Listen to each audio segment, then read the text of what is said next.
Okay. Okay, today is June 6th, and we're in the home of Mr. William Taylor, doing another interview for the Streppersville Roots Neighborhood Association. Mr. Taylor, Yes. you're one of the senior residents in this area. Give us your full name. William Kermit Taylor, William Kermit Taylor. And where were you born, Mr. Taylor? Cleveland, Mississippi. Cleveland, Mississippi. All right. And what year did your parents move here, or when did you move to come to And Kansas? they had to come in 1924. 1924. I guess there was some strange things going on in Mississippi. Were you glad to get out of Mississippi? Well, I was really young, but I was still glad to get away from that. Okay. All right. When you came to Kansas City, how many brothers and sisters did you have that came to Kansas City with you? Well, it was already four already here, 2 girls and 2 boys, 2 men, 2 women, put it like that. They were already here. And Daddy got the men, he got them a job in the packing house. They were all in pretty packing house. Okay. All right. When you came here, you were in did you go to school? What schools did you go to here? I went to Phillips down in Armidale. Then we got too small for us colored folks. You know, they had us segregated. We couldn't go to John Jago, so we had to come to Armstrong, to Garrison School. We had to walk or get bused or whatever. And then same way when we went to Northeast Junior High, we had to walk until they gave us car fare. And same way with Sumner. Okay. All right. Okay. So you went to those schools. Where did you live? When you said, I'm assuming that you lived in the bottoms. Armidale. What's now called? You lived in I live in Armidale. Armidale. Did your father work at the packing house? He worked at Cudahy Packing House. Cudahy Packing House. Mm-hmm. Okay. And now, where did you live after you grew up and I guess got on your own? Did you always live here in Kansas City? Yeah, I always lived in Kansas City, but when I left Armidale, I stayed with my sister for about a month, Ellen, at 332 Everett, until I got this place here, till I got this 1233 open. Okay, now did you go in the military? Yes. Where did you serve? You want to tell us something about whether or not you went in the Army or? Yeah, I went in the Army in 1944, first part of February, I think it was 1944. I took my basic training in Fort Leavenworth, and our first camp, we left Fort Leavenworth, we went to Camp Ellis, Illinois. We stayed there for about 3 months, and then we got shipping orders. We moved from Camp Ellis, Illinois to Camp Kilmer, New Jersey. And that's where we shipped out to Europe from Camp Kilmer, New Jersey. That was a Thanksgiving dinner aboard ship on the way to Europe. And we landed in Le Havre, France. They'd already taken it, they'd bombed it, it was already built, we got there. That's where we landed. Took us 13 days to go over on SS Brazil. And they fed around the clock with no stopping. There was just that many men on there, and they had to feed them. You're talking about sick. You go to the mess hall and come back, somebody vomits and all down our hall. Oh, it was trouble. The ocean didn't get you the food, did. But it was worth it. You know, it was worth the experience. And that's the truth. I appreciate working for my country, doing what I did for my country. I really did. Although I'm getting a dirty deal, but I still appreciate what I did for my country. When you came back, where were you discharged from? Campground, Illinois. And then so you got out and came back to Kansas City. Yeah. What happened while I was going overseas, my wife stayed in Chicago and my daughter with my mama. You were married before while you were in service. Yeah. Okay. And they stayed in Chicago. So when I come back from Chicago from the service, we come back. Well, I think I've been here myself. After the war was over in Europe, I had to go to the Pacific. During World War II, a lot of people don't know what you're talking about. They say, oh, World War II. You had to have so many points to come home on. And I didn't have enough points, so therefore, the war hadn't ended in Japan at that time. We were shipped out we were truck drivers. We was engineers We drove truck. We hauled Bailey bridges, pontoons, gasoline up to the front line in Germany for the infantry. And they were taking us to the Pacific for the same purpose, truck driving. But just so happened that the war ended. Truman dropped 2 bombs. We left out of Panama when he dropped the first one. We just knew he was coming home, but no. This ship captain said, "Now hear this, you're still headed for the Marshall Islands." And Truman dropped the other bomb. We just knew he was coming home. He said, "We still headed for the Marshall Islands." But we never got to the Marshall Islands. He told us we had to go into Panama, Philippine Bay, whatever it is. And that's where we stationed there for 6 months. Wasn't doing nothing. The war was over, hauling them prisoners around and to different workshops. But that wasn't doing anything. Then when I come home, I come to, I've been trying to think of that camp out there in California, in Frisco. That's where... Stoneman? Yeah, that's it. Camp Stoneman. And that's where we come to. And we were there, we thought we was going to be there for a while. We were there overnight. And they woke us up about 3 or 4 o'clock that morning and said, "Y'all ready to leave out of here." And it's different than some of them army camps had gas and some didn't have. They still had wood out there in Stoneman. But we thought we was, didn't know what, really we didn't know what was happening. So then we go on the train, they told us we was headed for Campground, Illinois. These guys, they were getting discharged. So that's when we headed out to Grant. That's where I got my discharge at. I stayed there for a while. My wife got homesick. She wouldn't come back to Kansas City. I was working in the packing house there. I'm working at the army packing house. So I quit and come back to Kansas City. We stayed with my sister for about a month, 2 months, something like that. Helen, she's dead now. And this house come empty. Grace was still on Freeman then, her and Mac. She was married to Arthur McDaniel. And she called me up and told me this house was vacant. And I said, "I got it, right there, coming out there." But the Biglows had it before then. And Sister Hallie said, "I could take, we used to stay in that house." I said, "She did. She come in to see children. Something on the board." I said, "Yeah." She said, "Me and my dad and mother and Reverend Hopkins." Yeah, he stayed in there. That was his mother, the Reverend Biglow, Brother Biglow, what's his name? Hallie's daddy married. That was what's his name? Mama. I just called his name. I can't remember. Hopkins' mother. They said, they all them said, "That's well. It was about 7 of us stayed here. Don't tell me you can't stay in these houses. How you stay in it? You can stay in them and live good. It's all 7 folks in with 3 rooms. Let you stay here." Now, when you moved here, these homes along here on Everett, there's some on Everett, some on Oakland. Were these built especially for veterans of the Second World War? They were supposed to have been GI houses built for veterans. That's what they were supposed to have been when they started in '44. And this house was finished when they were working on it when I went in the service. But that's what they were building for veterans. For ones who were returning? They were ones returning home had to have a place to stay. Okay. And they didn't move out that way, but that's the way it was supposed to have been. What happened? You need to. Well, I guess it was a matter of money. Charles L. Curry was in charge of these houses, and he's still. I see his name still in business. Charles L. Curry. He had all these houses on the contract or whatever. That's where you had to go with your $200 down and move in. That's all it was then. $200 down. The house cost. This house cost $5,000 in 1948. I moved there the first day of January '47. I moved in here. It cost me $200 down, something like $30-something a month. And at that time, this house was valued at $5,000. 30-something years to pay for it. And it took that long the way they did it. Because every time they turn around, your taxes go up, or your payment on the house will go up from $30 and went up. You finally end up paying like everybody else $50 or $60 a month. But they paid the taxes and the insurance. You put it, all that was in the package. But these houses are built for GIs.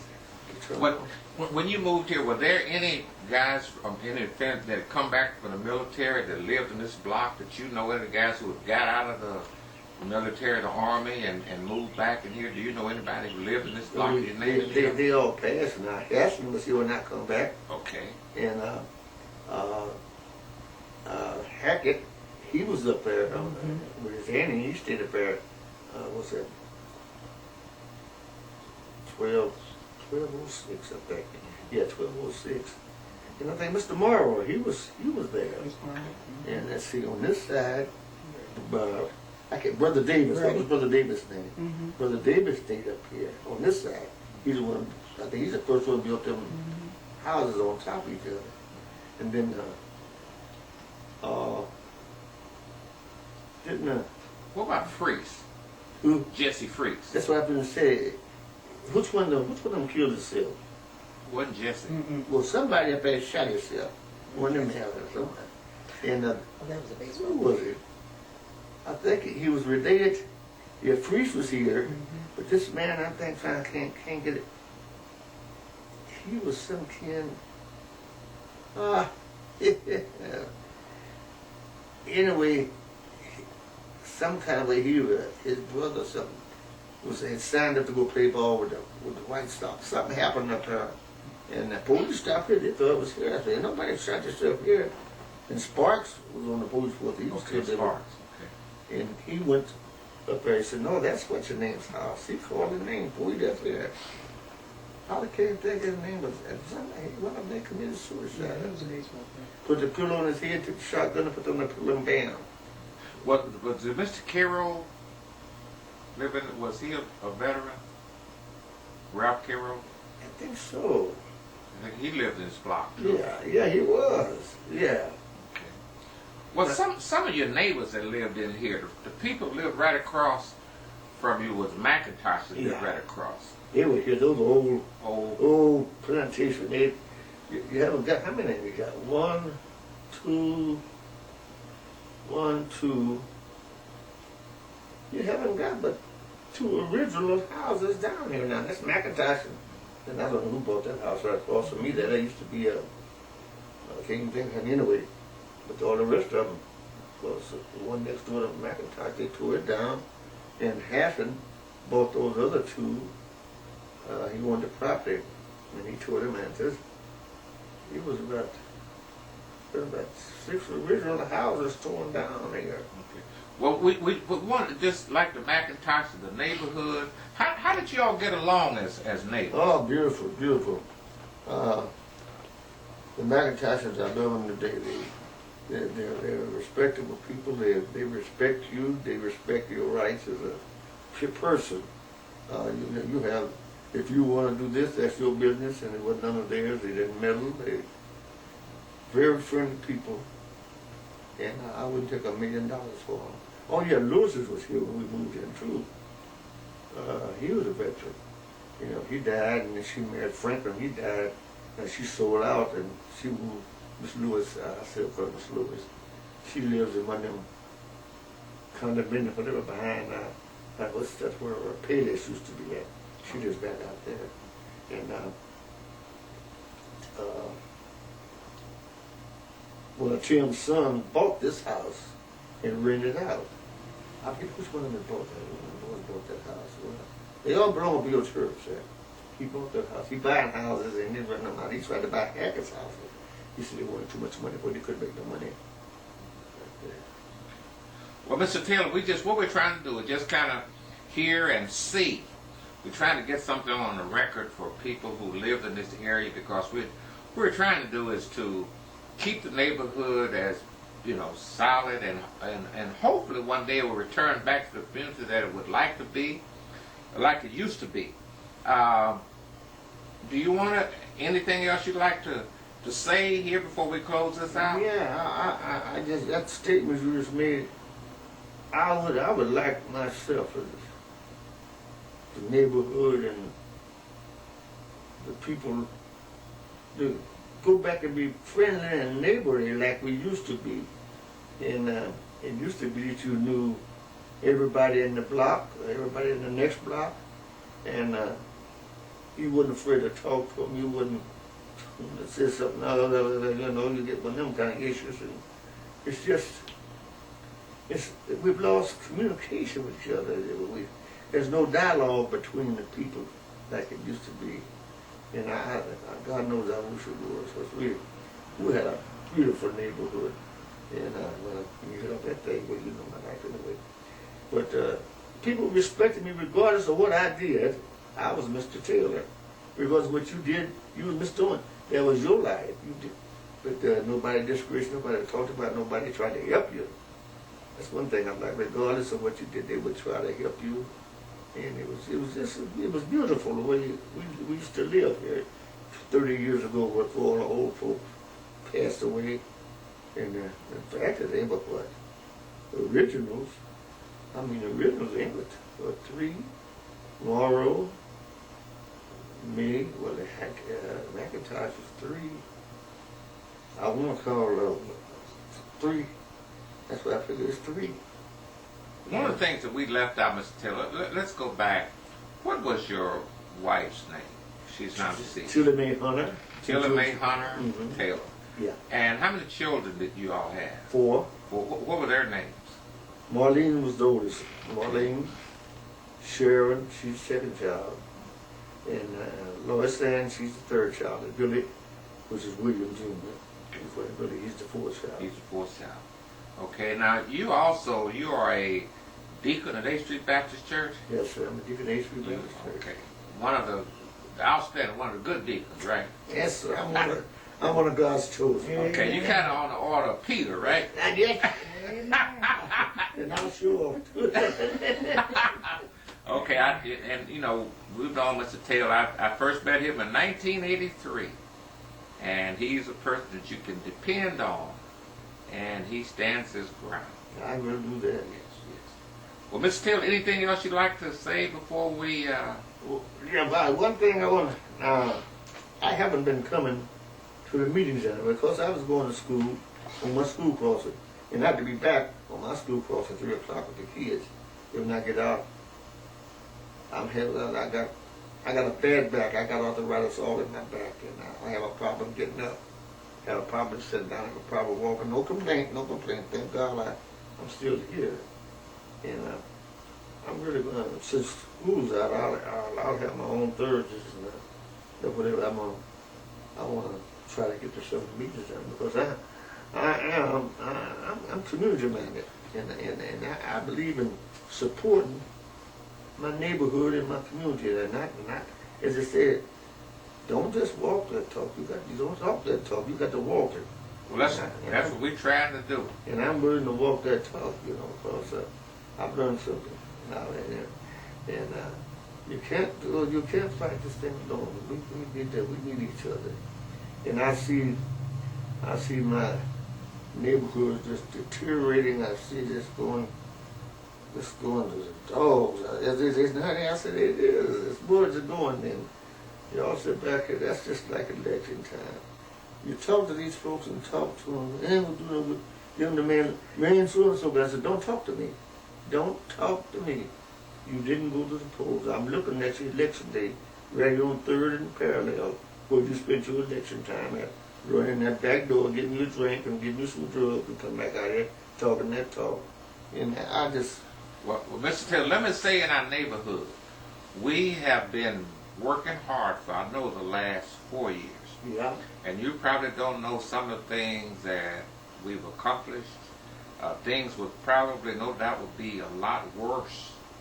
And I'm not going to say that bad, but we think that in the last, during this period, they have improved some. And as you well know, I'm the preaching to the choir, is that they look and see how many people attending the meetings, how many people you got there.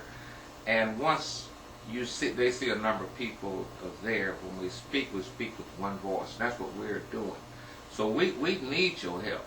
And we do a lot of things. Matter of fact, we may be the most active neighborhood group in the Northeast area. I think you're that's doing something. I think now there's other ones, but they just didn't name, but doing something. We've got people like the person who's handling the camcorder that's out of land, who sees everything, and we've got an active group. So we look forward to seeing you, and we appreciate the interview, and So what we're going to show this, we want this as a record because people think these neighborhoods have always been like what we see now. No. So but unless they see it, that's what they think. And that's one of the reasons I want to do the record. Plus, people need to know people like William Taylor. And I know the positions you take, so we appreciate it.